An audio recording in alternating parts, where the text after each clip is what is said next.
ಎಲ್ಲರಿಗೂ ನಮಸ್ಕಾರ.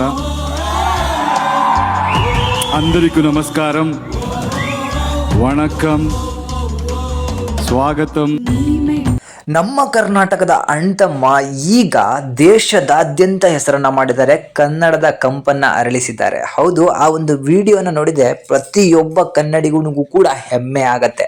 ತಾನು ಹೇಳಿದ ಮಾತಿನ ಮೇಲೆ ನಿಂತಹ ಒಬ್ಬ ಕಲಾವಿದ ಅಂತ ಅಂದ್ರೆ ಅದು ನಮ್ಮ ಯಶ್ ಅಂತಾನೆ ಹೇಳ್ಬೋದು.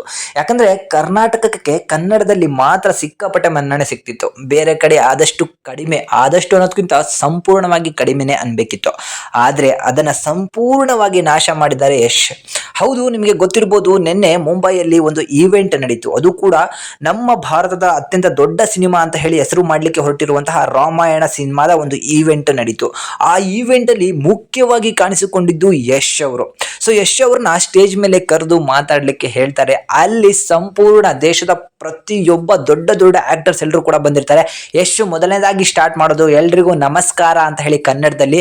ಅಲ್ಲೇ ಕೂತಂತಹ ಅಭಿಮಾನಿಗಳು ಕಿರ್ಚಾಡ್ತಾರೆ, ಕೂಗಾಡ್ತಾರೆ. ಅಷ್ಟೇ ಅಲ್ಲದೆ ಕನ್ನಡದ ಅಣ್ತಮ್ಮ ಅಂತಾನೂ ಕೂಡ ಕೂಗ್ತಾರೆ. ಆಮೇಲೆ ಯಶ್ ಅವರ ಮುಂದಿನ ಸಿನಿಮಾ ರಿಲೀಸ್ ಆಗ್ತಿರುವಂತಹ ಸಿನಿಮಾದ ಒಂದು ಡೈಲಾಗ್ ಅನ್ನ ಹೊಡಿತಾರೆ, ಡ್ಯಾಡಿ ಈಸ್ ಹೋಮ್ ಅಂತ ಹೇಳಿ.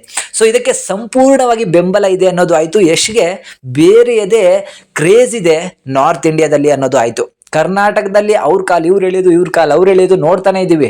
ಯಶ್ ಅಂತ ಅನ್ಕೂಡ್ಲೆ ತುಂಬಾ ಜನ ಉರ್ಕೊಳ್ತಾ ಇದ್ದಾರೆ ಅವನ ಬೆಳವಣಿಗೆಯನ್ನ ನೋಡಿ, ಅದನ್ನು ಕೂಡ ನೋಡ್ತಾ ಇದೀವಿ. ಆದ್ರೆ ನಿಜವಾದ ಒಬ್ಬ ಕಲಾವಿದ ಏನಿದ್ದಾನೆ, ನಿಜವಾದ ಒಂದು ಯಶಸ್ಸು ಏನಿದೆ, ಅದು ಭಾಷೆಯನ್ನು ಕೂಡ ಮೀರತ್ತೆ, ಗಡಿಯನ್ನು ಕೂಡ ಮೀರತ್ತೆ ಅನ್ನೋದಕ್ಕೆ ಯಶ್ ಅವರೇ ದೊಡ್ಡ ಉದಾಹರಣೆ. ಮುಂಬೈಯಲ್ಲಿ ಯಶ್ಗೆ ಇರುವಂತಹ ಕ್ರೇಜು ಮುಂಬೈಯಲ್ಲಿರುವಂತಹ ಆಕ್ಟರ್ಸ್ಗೆ ಇಲ್ಲದೆ ಇರೋದು ಅಲ್ಲೂ ಕೂಡ ನಾವು ಗಮನವಿಟ್ಟು ನೋಡಿದ್ವಿ. ಯಶ್ಗೆ ಇರುವಂತಹ ಕ್ರೇಜ್ ಏನು ಅಂತ ಹೇಳಿ ಅಲ್ಲಿ ನೋಡಿ ತುಂಬಾ ತುಂಬಾ ಖುಷಿ ಆಯ್ತು. ಏನೇ ಆಗ್ಲಿ, ಕನ್ನಡದವರು ಮೊದಲು ಯಶ್ಗೆ ಸಪೋರ್ಟ್ ಮಾಡೋದನ್ನ ಕಲಿಯೋಣ. ಯಾಕಂದ್ರೆ ಕನ್ನಡದ ಒಂದು ಕಂಪನ್ನ ಬೇರೆ ಕಡೆ ಹೋಗಿ ಹಬ್ಬಿಸ್ತಾ ಇದ್ದಾರಲ್ಲ, ಅದು ಎಲ್ರಿಗೂ ಕೂಡ ಒಂದು ಮರ್ಯಾದೆ, ಒಂದು ಹೆಮ್ಮೆ ಅಂತಾನೆ ಹೇಳ್ಬೋದು. ಸೊ ಯಶ್ ಅಭಿಮಾನಿ ಅಲ್ಲದಿದ್ರೂ ಕೂಡ ಅಭಿಮಾನಿಯಾಗಿ ನೋಡ್ಬೇಕು. ಯಾಕಂದ್ರೆ ನಮ್ಮ ಕನ್ನಡನ ಬೆಳೆಸ್ತಾ ಇದ್ದಾನೆ. ಇದು ಬೇರೆ ಯಾರಿಗೂ ಕೂಡ ಸಾಧ್ಯ ಆಗಿಲ್ಲ, ಯಾಕಂದ್ರೆ ಅವ್ರು ಯಾರು ಕೂಡ ಪ್ರಯತ್ನವನ್ನ ಮಾಡ್ಲಿಲ್ಲ. ಯಶ್ ಅವರು ಮಾಡಿದ್ರು, ಅದರಲ್ಲಿ ಯಶಸ್ಸು ಕೂಡ ಗಳಿಸಿದ್ದಾರೆ. ಅವರ ಮುಂದಿನ ಸಿನಿಮಾ ಅಂತೂ ಯಾರು ಕೂಡ ಗೆಸ್ ಮಾಡಿರೋದಿಲ್ಲ, ಆ ಮಟ್ಟಕ್ಕೆ ಯಶಸ್ವಿ ಆಗೇ ಆಗತ್ತೆ. ಇದಾದ್ಮೇಲೆ ರಾಮಾಯಣ ಭಾರತದ ದೊಡ್ಡ ಸಿನಿಮಾಗಳ, ದೊಡ್ಡ ಬಜೆಟ್ ಸಿನಿಮಾದಲ್ಲಿ ಮೊದಲ ಸಿನಿಮಾ ಆಗಿ ಹೊರಹೊಮ್ಮುತ್ತಿದೆ. ಅದರಲ್ಲಿ ನಮ್ಮ ಯಶ್ ಕೂಡ ಆಕ್ಟ್ ಮಾಡಿದ್ದಾರೆ. ಆ ಒಂದು ಆಕ್ಟಿಂಗಿಗೆ ಯಶ್ ಅವರಿಗೆ ಸಿಕ್ಕಂತಹ ಮರ್ಯಾದಿನ ಆ ಸ್ಟೇಜ್ ಅಲ್ಲೇ ನೋಡಬಹುದು. ಬೇರೆ ಯಾವುದೇ ನಟಕೂ ಕೂಡ ಸಿಕ್ಲಿಲ್ಲ. ಅಲ್ಲಿರುವಂತಹ ಎಲ್ಲಾ ಕ್ಯಾಮ್ರಾಗಳು ಯಶ್ ಅನ್ನೇ ನೋಡ್ತಾ ಇತ್ತು. ಜೊತೆಗೆ ಯಶ್ ಅವ್ರನ್ನ ಹಿಂದೆ ನಿಲ್ಲಿಸ್ಬಿಟ್ಟು ಮುಂದೆ ಬಾಲಿವುಡ್ ನ ಹೀರೋಗಳು ಕೂತಿದ್ದು ಫೋಟೋ ಶೂಟ್ ನಡೆದಿದೆ, ಅದನ್ನು ಕೂಡ ನೋಡಬಹುದು. ಇದು ಮರ್ಯಾದೆ ಅಂದ್ರೆ, ಇದು ಮನ್ನಣೆ ಅಂದ್ರೆ. ಯಾವ ಮಟ್ಟಕ್ಕೆ ಮನ್ನಣೆ ಸಿಗ್ಬೇಕಂದ್ರೆ ಎಲ್ರೂ ಕೂಡ ತಿರುಗಿ ನೋಡಬೇಕು. ಹಾಗೆ ಮಾಡ್ತೀನಿ ಅಂತ ಹೇಳಿದ್ರು, ಈಗಾಗಲೇ ಅದನ್ನ ಮಾಡಿದ್ದಾರೆ.